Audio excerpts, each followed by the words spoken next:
Imagine a group of local church elders sitting down to read a fresh demographic report on their neighborhood.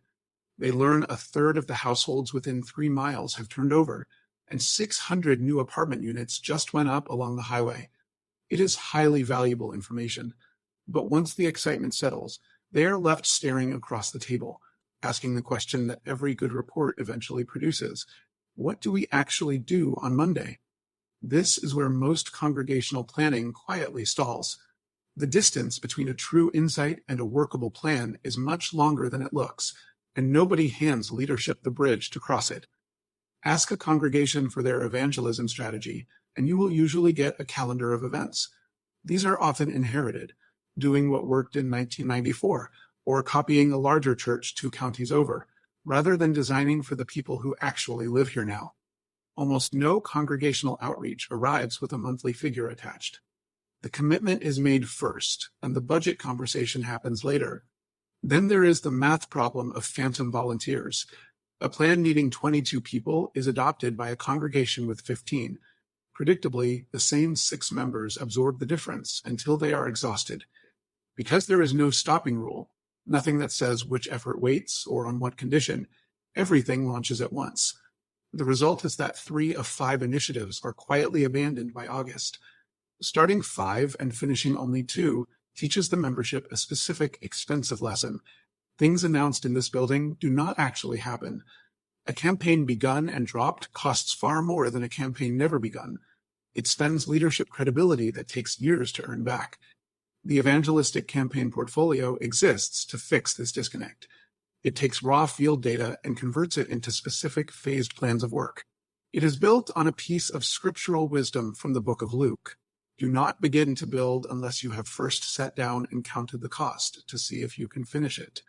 Before a single campaign is launched, the portfolio tallies the exact monthly cost, weekly hours required, and the precise volunteer roles needed. It then compares that total directly against the congregation's actual reported capacity. A functional plan has to be able to say no. If an idea exceeds what the congregation can sustain, it must wait. That ensures every work started is a work finished.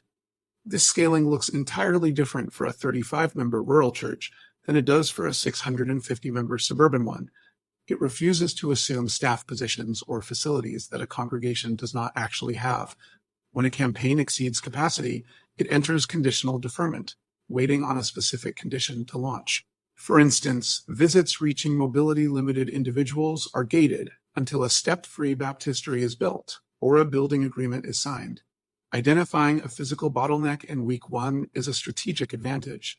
Discovering it halfway through with an 80-year-old woman ready to be immersed and 3 stairs nobody thought about is a humiliation. None of this touches the internal care of the flock or the autonomy of local elders. The portfolio is a recommendation. Leadership maintains full authority to modify or discard anything that does not fit their judgment of their own community. It also bakes in strict ethical guardrails. Campaigns cannot leverage a local tragedy. Minors are only approached through their parents, and numeric quotas on baptisms are entirely prohibited. This level of planning replaces manufactured urgency with professional honesty. It anchors every effort in a realistic assessment of the people and the money available. A congregation that counts the cost, chooses deliberately, and begins only what it can realistically finish will not burn out by autumn. They will still be doing the work, steadily and effectively, 3 years from now.